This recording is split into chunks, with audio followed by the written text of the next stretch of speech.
All right, next up on the list today is potato day. So behind me we have bed number 1, and then over here we have bed number 2. And as you can see, they are beyond ready to go ahead and get some potatoes out of the ground. Now, honestly, for what it's worth, I don't think we're gonna get a lot, but any potato we pull is one potato less we have to buy from the grocery store. So I can't really be disappointed in anything we get, but I will say I did a little bit of looking under the hood, sneak peek under the hood a few days ago, and I found some small potatoes, but they just, I didn't see anything big. But I'm gonna go ahead, I gotta get really a digging fork, and I can use the pitchfork in that, but the digging fork actually helps me make certain I'm not spearing potatoes as much. So I'm gonna go grab that, and I'll find a place to set this camera up, and then yeah, we'll get some potatoes dug, and then I guess we'll kind of recap what we get at the end. So I'm gonna walk and get that potato fork. In the meanwhile, I'm gonna find a place to set you guys up and take you along for the dig. It's like digging for ancient dinosaur bones, only potatoes.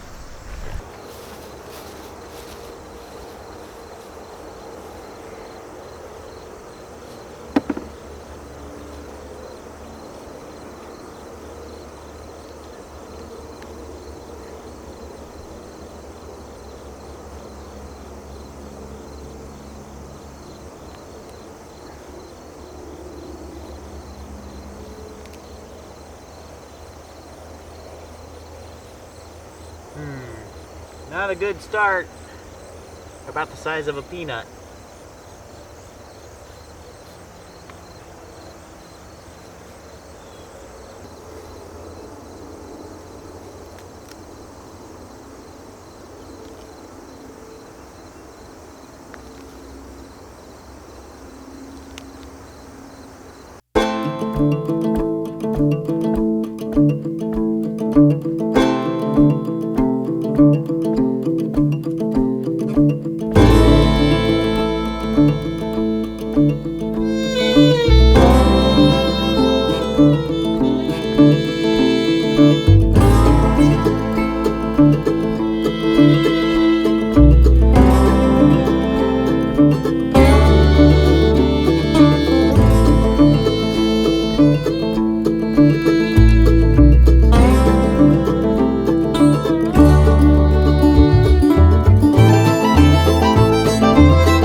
I've been telling myself for a while now how much I'd love to do compost.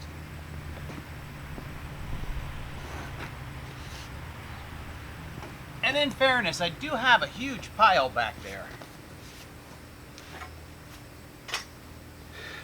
But it's not a hot compost, so it takes a little while longer to get it ready than what I would like to have it available for all of the garden seasons. So I think today is the day that I kind of start the dominoes tumbling. I have pallets here, I've got a pallet over there, I've got pallets in the back, and the intent was to set up a pallet system. So basically like pallet cubicles that I can take and put all the material in to do the hot composting. But I just haven't taken the time, and in fairness there's a lot going on, but I haven't taken the time to get that put together. Well, there's a lot of weeding that needs done. I have a ton of wood chips, I have a ton of just various materials that should be going into the compost, including all of the cardboard that I've been saving. If it's decent cardboard, I don't let that go into the trash can. I don't let it go into the recycle, because Lord knows I don't know how much of that's going to get to recycle anyway. So I save cardboard to basically be just the stuff going in recycle that is waxier, way too much tape for me to be able to get off, or it's got some type of, coating on it that's not going to break down reasonably well and not going to put chemicals into the compost that I don't want. So mainly it's all the raw cardboard, but with your Amazon boxes and the pizza boxes and all the other stuff that's out there, there is no shortage of cardboard that can go into my compost. But I don't have a place to put it right now. So I'm going to take a few minutes today, and I'm going to grab these pallets, haul them back, and we're going to try to create some hot compost bins.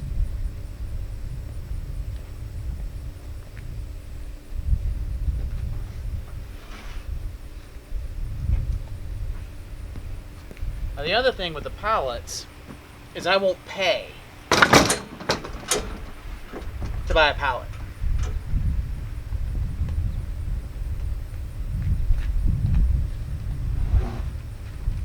And I have seen that Facebook Marketplace,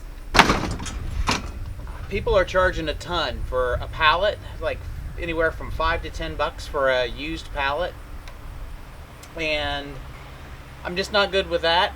Pallet wood's a big one too. I see people doing reclaimed pallet wood, and they charge quite a bit for it on Facebook Marketplace. But these pallets were free.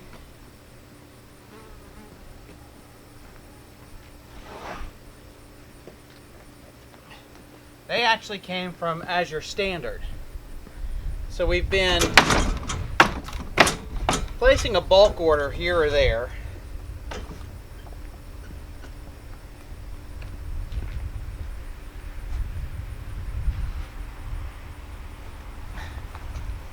And I was really lucky this last time because they had 4 pallets they wanted to get rid of.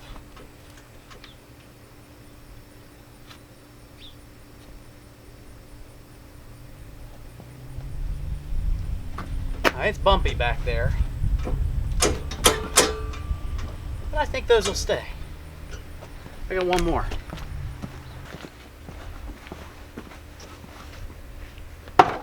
Should have put this one on first. I don't remember where it came from, but it's a heavy one.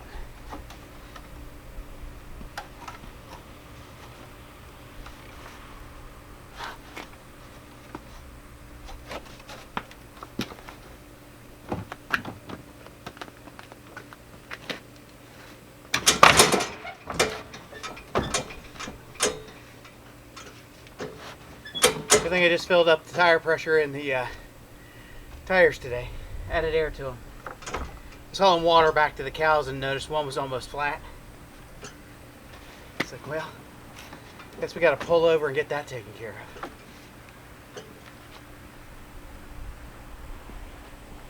All right. I'm gonna put you guys on pause, and I'll meet you back at the barn. Well, I made it without falling over to the barn anyway. That was the easy. I'm gonna put my earmuffs up. And I need to make a pit stop back here. I need to make a pit stop for some hardware.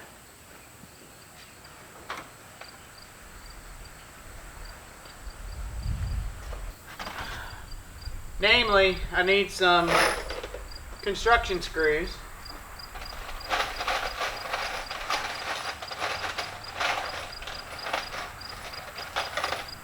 I think I'm going to take double what I think I need, and I am never right.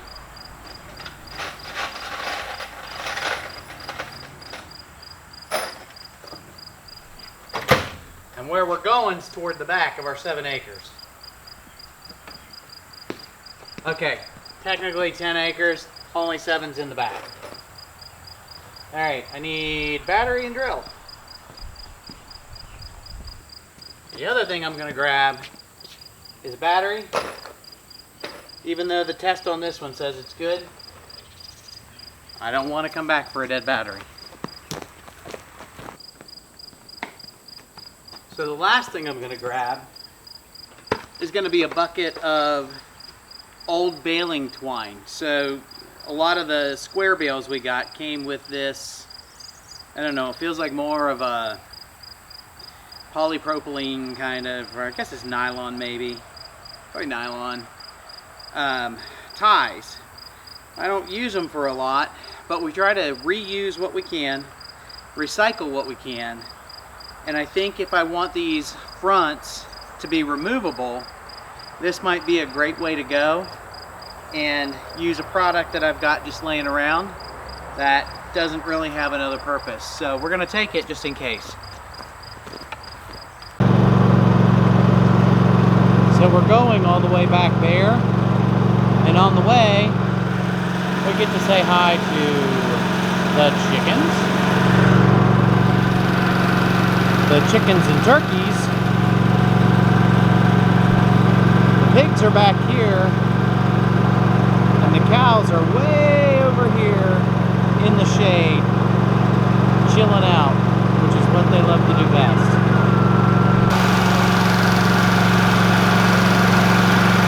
So there are the cows, right back there. And I did move them. Oh, too loud. And I did move them back to the west side of the property intentionally for this week because it's so much hotter. And we have like no rain coming this week. So they get the shade during the afternoon over on that side, and they get the sun if I move them over to that side. So, all right, we made it all the way to the back of the property. And yeah, I made it, I don't know, probably 30 feet. Whole stack fell over, which is just hilarious because that was the smoothest part. I just happened to turn left and I think it tilted and everything shifted off. But picked them up and here we are. So the next step that I need to do is really figure out where I want to put these pallets and start building this out. And then I'm going to clean that up with the mower. So those of you that don't have a tractor that are doing farm kind of work, I have to say, not to plug my zero turn in any way, shape, or form, and it's not sponsored, but I do have this Toro 24.5 horse zero turn, and it has worked wonderful for hauling water and pallets, and just pretty much anything I throw at it. I've treated it like a bush hog, I've treated it like a tractor, and it hasn't let me down yet. So I think I'm going to take just a minute though to unhitch from this, get this cleaned up. There's a little bit higher spot on the backside over here that you can't see up against the tree line, and I think that's going to be a good place for me to kind of assemble these pallets.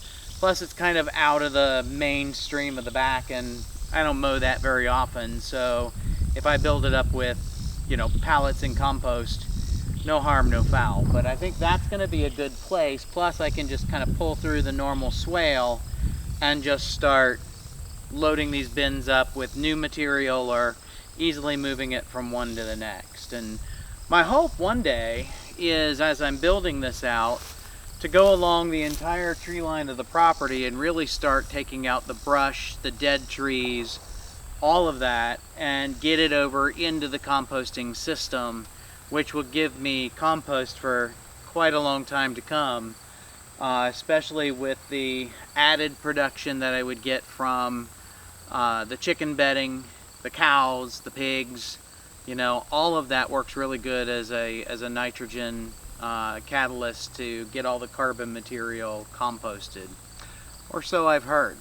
This is my first trial at really trying to do it this way. And so there are two things that I have to figure out that are going to be necessary, because the raw material of the nitrogen and the carbon are only two elements of really four that are needed to make this compost. And the third element is water. And that means that I need to come up with a way to be able, as I'm loading materials into the compost bins, or if I'm moving it from one to the next, I need to find a way to keep that wet, or to wet it down. And obviously this far out in my property, I just don't have a way to haul water back this far. I mean, not easily anyway. So I am considering doing some type of a water tote back here with maybe a runoff system on it that's just funneled toward a larger tote, you know, or maybe I'll have to haul water back in the truck and fill the tote and then use some kind of a water pump to spray it out. I've got some ideas of what I could use, but the whole idea here is to try to do this as inexpensively as possible and with as little material as possible. So I don't really want to go out and buy, and I could buy a Ryobi hand sprayer that basically has a cord to siphon out of a bucket of water, and it would do what I need to do. I don't know, that might be the way that I need to go, but it's an expense right now I'm trying not to have, which I think it's about $100 or something, because I already have the batteries. So anyway, that's the third. So I've got my nitrogen stuff, I've got my carbon material, I've got water to act as a catalyst, and the last thing that I need is air. And I know, we're full of air. I'm been told I'm full of hot air, but it's air inside the mix, which means it's needing to move it and aerate it to allow it to continue to break down. And that is the one area I really failed in trying to do compost in the past, was I never really dedicated enough time to aerate, allow oxygen in, and cause it to transfer. So I'm hoping the bin systems with the pallets will help, because in doing so, that will give me kind of that, I'll move it from one to the next, and I can put it on a schedule, and if I stay with that schedule inside of 3 months, I should have a pretty good composting system down. But in all fairness, we are going to come to the end of the year now, so this infrastructure probably won't do a lot for me until the spring of next year. But now's the time to get it in, because as I'm removing all the plant waste from the gardens and, clearing to move animals around, this is the time where I'm going to get the bulk of that material. And if nothing else, I can store the individual material in a carbon form. So obviously the greens from green grass aren't going to be green for very long, but at least I can get some of that material back here and have a place to put it where it doesn't get blown away. And then I can kind of mix it up in the spring and start to get some really good compost next year. I would love, and then after this thought, I got to get this going, but I would love to be able to produce enough compost, not just for my raised garden beds, and we have a lot of good stuff coming on what we want to do when it comes to the raised garden beds and just agriculture in general. But I would love to start spreading some of that compost in these back fields and then dragging over it to start leveling them out. Anytime I do an animal move, it's not going to be level anymore, and I don't have a great way to drag it and level out all the bumps, though I do have kind of a homemade drag. But yeah, I think I could see some really good uses to get this back property in great shape for producing quality, edible, grasses for the cattle.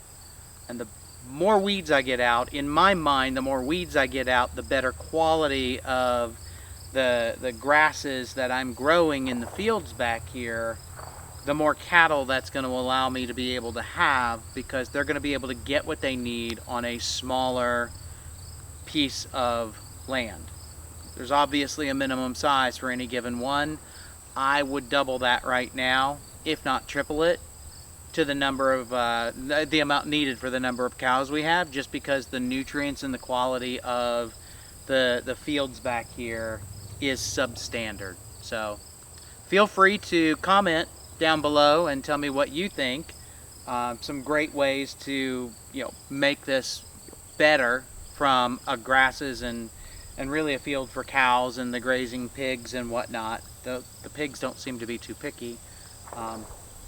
Feel free to give me those comments, and for right now I've got to get these pallets unloaded. I'm just gonna unhitch and I'm gonna clean up and I'm gonna start putting some of these together. So I'll see you guys in a minute.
This is it. All 4 doors open. Allow me to get stuff in and out. They just simply tie together. I didn't use anything more than some construction screws on this particular type, about 3.5 inch long construction screws.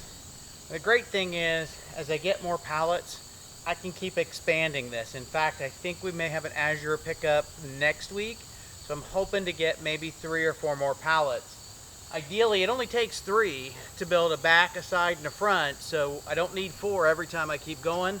I think this is going to work great, and I can't wait to get it loaded. But for now, unfortunately, it's getting late. I've got animals to feed. I'm not going to be able to use these yet tonight, but they are built and ready for me. I'm going to have to go ahead and wrap it up here, and I want to thank you guys for spending the last few minutes with me. I really appreciate it, and we'll see y'all on the next video.